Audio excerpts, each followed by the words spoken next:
რაღაც სარი წარმოადგენენ და თქვენ თვითონ რომ არხები იმისთვის არსებობს რომ ოპოზიციამ ქუჩაში ხალხს გამოიყვანოს. სამწუხაროდ ეგრე იყო. ანუ არხის ფუნქცია ეს არის რომ ხალხი მიტინგზე გამოიყვანოს. და კავკასია ახორციელებდა იმ ფუნქციას რომ რეალურად ხალხი გამოვიდა მაშინ ქუჩაში 300,000 ნინო ესეა ამას უნდა შევეგულოთ და როიცის ხელისუფლება არის რომ მოდით ახლა იას არ დაუცვა შეკითხვას ძალიან ხო და როიცის ხელისუფლებამ რას წარმოადგენს ეს ტელეარხები მათთვის პროპაგანდის საშუალება იყენებს სათავისო და არ გაძლევს საშუალებას რომ შენი ლაპარაკო ამბობ ანუ ესე იგი თქვენ აღიარებთ იმას რომ ხელისუფლების პროპაგანდა აღწევს მიზანს და საზოგადოების განწყობა არ არის დღეს ოპოზიციის გამით ამას აღიარებთ ხო ფაქტურად საზოგადოების განწყობა ნინო ოპოზიციური ამდენი ხალხიც არ გამოვიდოდა ამიჯერ ეს მართლა დიდი გამარჯვება გაშლილ ოპოზიციასთან რომ ამდენი ხალხი მივა ეს დიდი გამარჯვება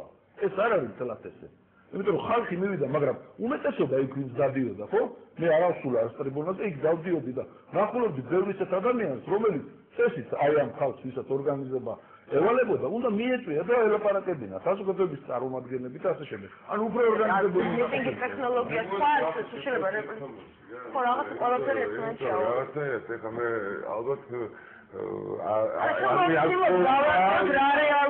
ანუ შენი გახი რომ ორი იმის მერე ორი არჩევნები მოიგეს და იმის მერე ხალხი არ გამოვიდა და ხალხი გამოვიდა არჩევნები თან ერქვა მაგას ერქვა უზურპაცია ხელისუფლების რაც მაგას გააკეთეს იმიტომ რომ არჩევნებს წინ უძღო და ისეთი საშინელი ტერორი ხალხში ჩემზე კარგად ზემისით ალბათ ეს არ იყო არჩევნები ყველაფერი გასაგებია მაგრამ შედეგი მოიგესო და როგორ მოიგეს კი არ მოიგეს აგრეთვე შედეგი წერია ის რომ მათ მოიგეს შედეგი წერია სხვა არის და ხალხს აგლიჯეს საკუთარი არჩევანის ნება ამას თუ დავარქმევთ იმას რომ მათ მოიგეს ამის მერე ორი არჩევნები ისინი ძალიან კარგად ეგუებიან ამ ფრაზას რომ ამის მერე ორი არჩევნები მოიგეს კი არ მოიგეს აგლიჯეს ხალხს ძალით ის არჩევნები და იმიტომ რომ არ დაეძახო ოპოზიციას სიტუაცია და იმიტომ რომ ერთმანეთში შუღლი არ გამართულიყო კიდე და სამოქალაქო დაპირისპირება არ დაწყებულიყო საკუთარ კამებს არ გადააყოლა ოპოზიციამ მათი ისა ხელისუფლება აი ეს არის და ეს მეტი არაფერი და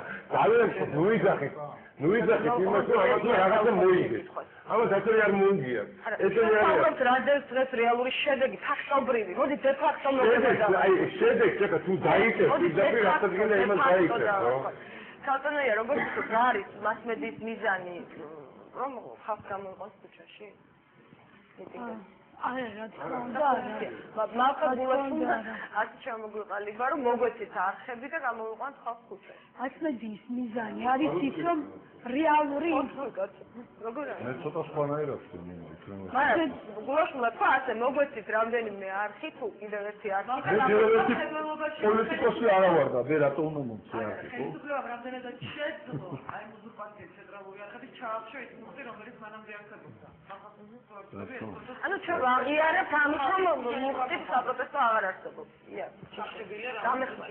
არა მე მგონი მუხტი ნამდვილად არსებობს იმიტომ რომ ჩვენ ყველა ვცხოვრობთ ამ ქვეყანაში და ყოველ დღე ვხვდებით უამრავ ადამიანს მეც მათ შორის დავდივარ რეგიონებში და ვიცი ძალიან კარგად რა განწყობა არის ხელისუფლების მიმართ და ზოგადად ჩვენი ქვეყნის მომავლის მიმართ, მაგრამ ტელევიზიის მიზანი არის ის, რომ მიაწოდოს რეალური ინფორმაცია საზოგადოებას. მიაწოდოს ადეკვატური ინფორმაცია იმის შესახებ, რა ხდება ქვეყანაში. განსაკუთრებით დღეს არის მნიშვნელოვანი, მაგალითად ჩვენ ვიცოდეთ პასუხები იმ კითხვებზე, რომელიც უკავშირდება ომს ზუსტად. ეს არის ყველაზე მნიშვნელოვანი დღეს ჩვენთვის და ჩვენ არ გვაქვს პასუხები ამ კითხვაზე. ბატონი ვანო მერაბიშვილი აკეთებს ეს ონლაინ რეჟიმში პრესკონფერენციას, იქ პასუხს ზოგიერთ კითხვას და ზოგიერთ კითხვას არ ცემს პასუხს, მათ შორის ზოგიერთ კითხვას იმგვარ პასუხს ცემს, რაც ეწინააღმდეგება ყველა ფაქტობრივ მასალას და ასე შემდეგ და ჩვენ არ გვაქვს საშუალება, რომ ჩვენს გადაწყვეტილების მიმღებ პირებს მოვცხოვროთ, რომ მათ რეალურად თქვენ რა იყო ეს ომი, რა მოხდა ამ ომში. მათ რეალურად გაცემ პასუხი კითხვებზე და ეს არის ჩვენი მედიის პრობლემა.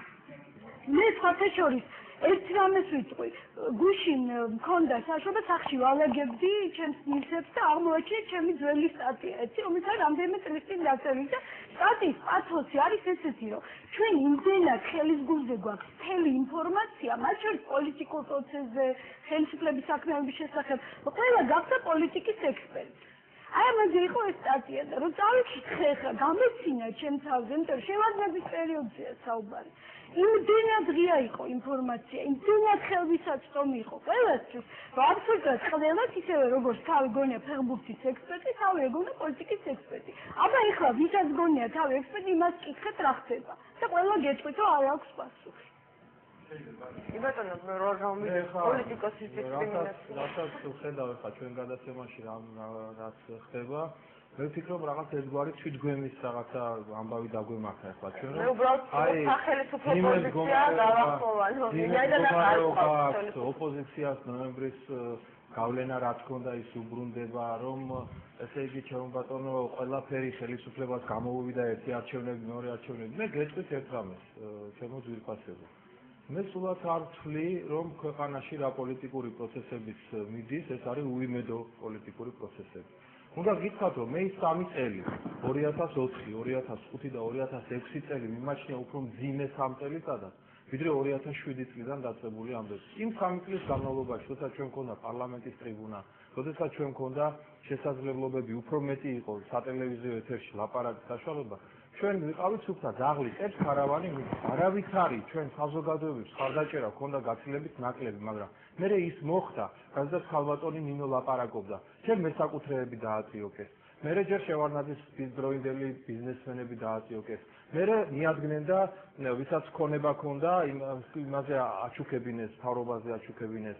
მე მიადგნენ ბაზრობები დააწიოკეს. მე ისინი სულ ყველა და მე ამან ყველაფერმა ევჩვენიერთ დღეს, როცა ჩვენ ვამბობთ, აი ცოტა ხალხი გამოვიდა, ბევრი ხალხი გამოვიდა.